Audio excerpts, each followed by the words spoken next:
Magpapalit tayo ngayon ng shackle pin at shackle bushing ng Isuzu Mini Dump Truck dahil nagsusway ito at mas lalong lumalakas yung kanyang pagsusway kung mabigat yung kanyang karga at diretso rin yung huni ng kanyang langit-ngit, kaya na-check natin yung mga bushing ay wasak na o durog na. Bali ang bushing nga pala nito mga paps ay copper type, hindi siya rubber. So bali shortcut method lang yung gagawin natin, hindi na natin kailangan natanggalin yung gulong. Lalagyan lang natin ng jack sa pagitan ng leaf spring at i-jack natin sa kanyang chassis hanggang sa mag-pre-play yung kanyang shackle. At ayan, pwede na natin tanggalin yung kanyang shackle pin. Bali, ginagamitan lang natin dito ng martilyo sa pagpupukpok at pagtatanggal ng mga parts mga paps. Ay huwag kayong mawang magpukpok kasi lang mahirap tanggalin yan kasi mga nag-stack up na at sa papalitan din naman kasi ng bago. So ayan yung kanyang bushing, wasak na. At yan, tinatanggal na natin yung pangalawang bushing. Bali, ginagamitan ulit natin dito ng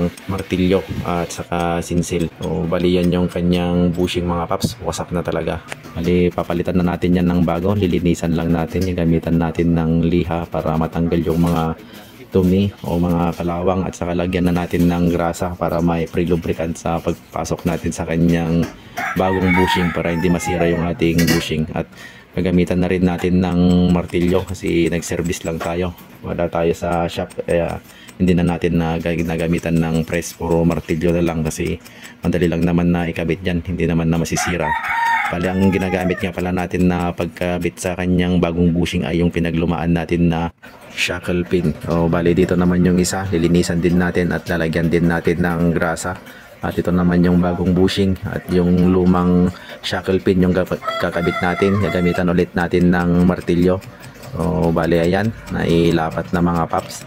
Ang susunod na gagawin natin dyan ay ilalagay na natin yung kanyang shackle. So bali ayan, basic na basic lang mga paps, madali lang kahit na kayo ay kayang-kaya nyong gawin ito kung nagdi-DIY lang kayo. So lalagyan din natin ng grasa sa kanyang bushing at pin para mas madali natin na ilagay. So, bali ganyan lang.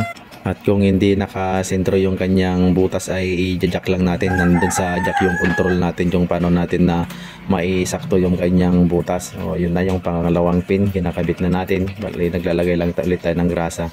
So nasa sa inyo na mga paps kung paano ang discard nyo, kung mas paano nyo mapadali yung paglalagay ng pin.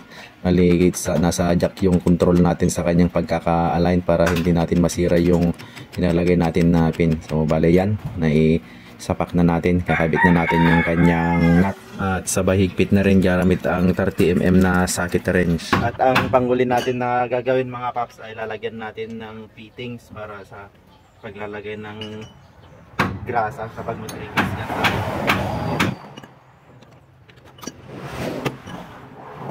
Ayan, saka natin gamitan ng grease gun mga paps para magkaroon na yung back na grasa sa kanyang bushing para magtagal yung pinalitan natin na bushing.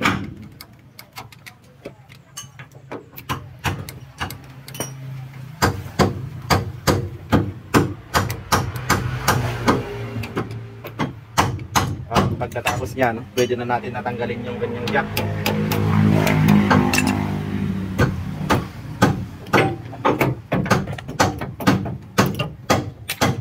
Okay na.